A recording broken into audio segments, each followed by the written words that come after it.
Hi guys, it's the 1st of June. I think it's time for a quick update from the allotment. So we'll start with the greenhouse first. Let's start with the potatoes. Now, if you remember on my last video, I said that these took ages to come up. They're doing really well now. We've got some flowers on them, and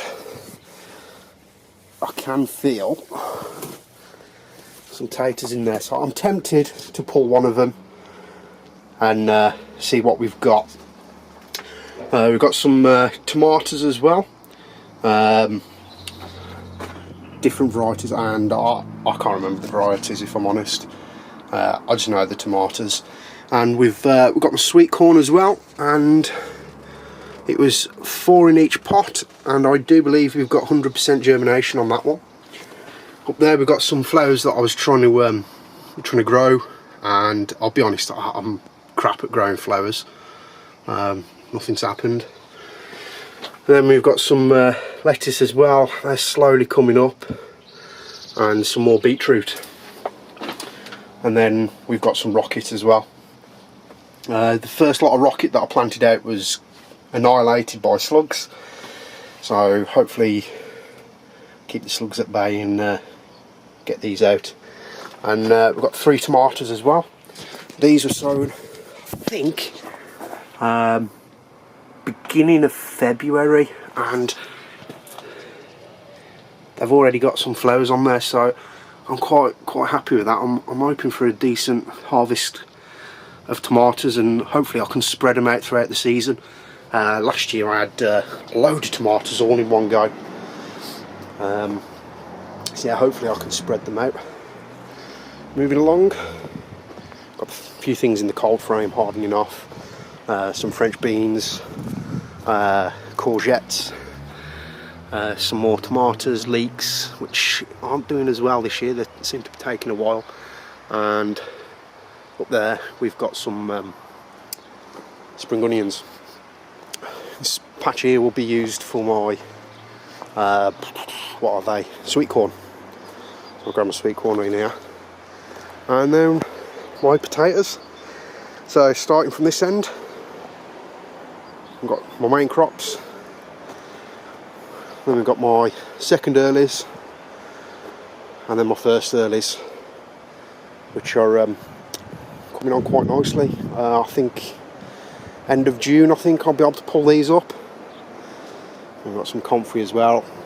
I've already cut that down a couple of weeks ago, and it's shot up the last couple of weeks. And there we've got damson tree. Yeah, and I've got 2 of them. One in this container, and then one in another container. I'll be honest. Hopefully this one will do something, but I'm not holding much hope for the other one. And then my rhubarb. Look at that. Now I've pretty much picked these bare, and I can't keep up with it. They're doing very well. I think I picked about 10 kilos of it the other week, and so yeah, I pretty much picked it bare, and this is how much it's just constantly growing. Apple trees. This tree, yeah, it's got apples on there. It's it focuses. It's not full of them, but I'm quite happy. What I'll do is I'll thin these out. There was too many on here last year. And then we've got some gooseberries as well. I think these were a couple of quid from one of the supermarkets. And there's another gooseberry bush there. And I've just noticed, if it focuses, some tiny gooseberries. This apple tree is full of apples. Yeah, I'll be thinning these out, especially on the lower branches. This branch here, if you look at it, it's pretty much just straight down to the floor. That's because I left too many on last year, and I had a lot of problems with branches breaking off. So yeah, I'll trim them out. In here you might have remembered my parsnips that were being eaten by pigeons. They seem to have recovered quite well. I'm quite happy with that. And I've just netted them, to be quite honest. I'm having to net everything at the moment. And there's some beetroot in there as well. They were if you remember back on my last video, I was sowing them in that seed tray. These are what I planted out. Planted them out, covered them up, come down the next day, gone. Well, the little stubs coming out the ground from where I don't know whether it was pigeons or slugs. But I didn't hold much eye up for them, but they seem to have come up. Then my blackcurrant bushes, yeah, to be honest, I think I'm going to have to cut these back, because I can't see many blackcurrants on there. I don't think there's enough light getting into them, but I'm not really sure. But I've got these 2 bushes here, and I've got some bushes up there somewhere next to the comfrey. My water tub was a bit of a disaster with that. This was full. Come down one day, it's pushed onto the side down there, and all the bark chippings had been pushed right over, and there looked like a river running down, and it's also split it. I think the wind, and it's not stable, to be quite honest. I need to do something with that. Yeah, we've got down there red currant bush, and another red currant bush, and then my raspberries have really spread this year. So we've got a raspberry there, and the nearest raspberry canes to it are there. So they've spread out, as you can see along there, all along here.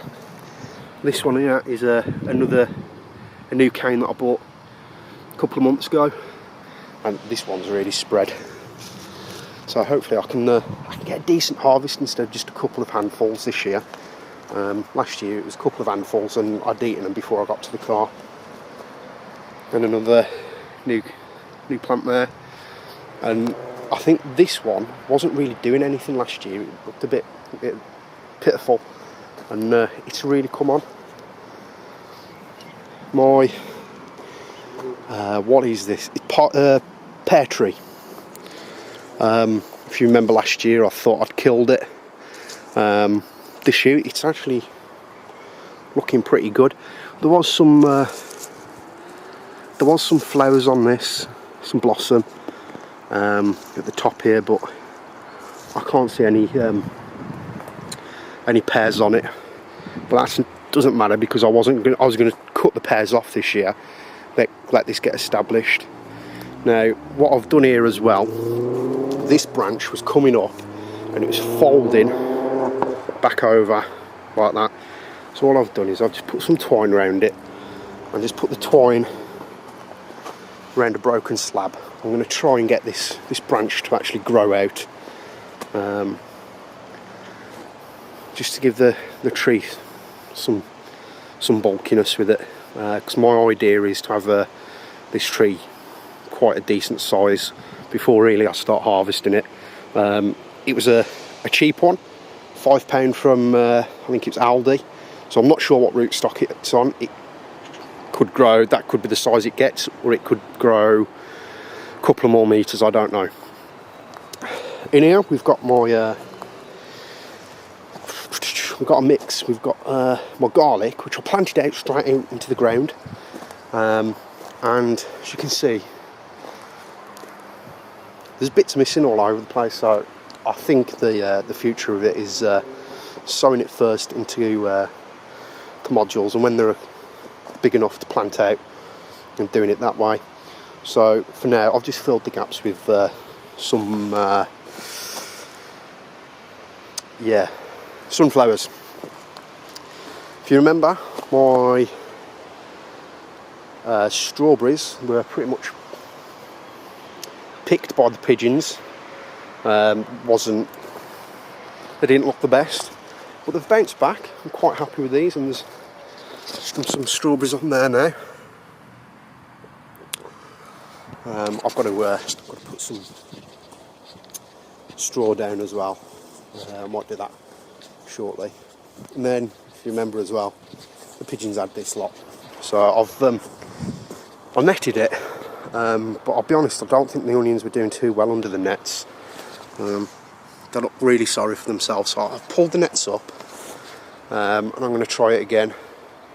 Hopefully with the CDs that I've put round and the bits and pieces, it'll keep the pigeons off. If it doesn't, I'm just going to write onions off this year.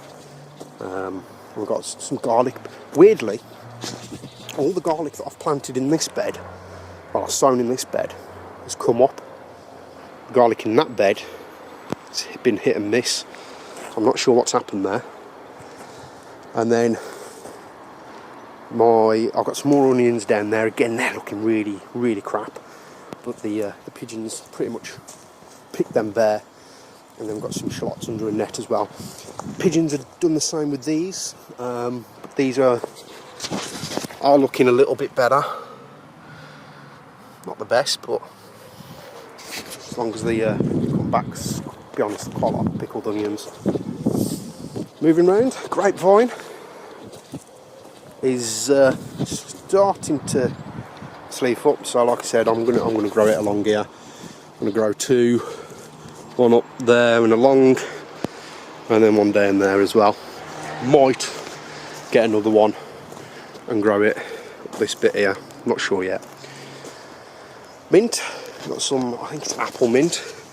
To be honest, it didn't do too well when I first planted out. It looked a bit sorry for itself and died back. A normal mint though, I don't think you can do much without growing anything. And then my little bit of a wildlife pond. I think there's some frogs in here now. You'll occasionally see them, and I think they're underneath the logs up there. And yeah, there's some plants up there. Some nettles. I've got to pull them nettles out. In here we've got a mix of just flowers, to be quite honest, sown straight into the ground. Well, when I say sown, I scattered them, just thrown them about and watered. So they're coming up. And we've got some more sunflowers along here. And then my potatoes. Now, I'll be honest, these taters, I can't remember what they are, whether the first, second or main crop. So I'm just going to have to see with these ones. And then all this bed along here and along there is going to be left like a fat motorbike. Pretty much bare. Because what I'm growing here is I've got some giant marrows. So I've planted these out today. And all I've done is I've just put a little bucket over the top of them just to give them some protection while they get established. And my plan is to literally cover this area with my giant marrows. Obviously I'll train it round that lot up there, but yeah, just pretty much cover this area in giant marrows. I think last year I was pushing close to £30, so I want to get a bit more this year, to be quite honest, for the time for our show that we have here. Yeah, I can't remember the exact weight. It was close to £30. It might be over, I can't remember. I did have one a couple of weeks after the show, and that was a lot bigger. So yeah, hopefully I'm going to get some decent marrows this year. And they actually make really good chutney as well. So anyway, that's enough of me waffling. I'm going to leave you a shot of the plot. So until next time, see you later.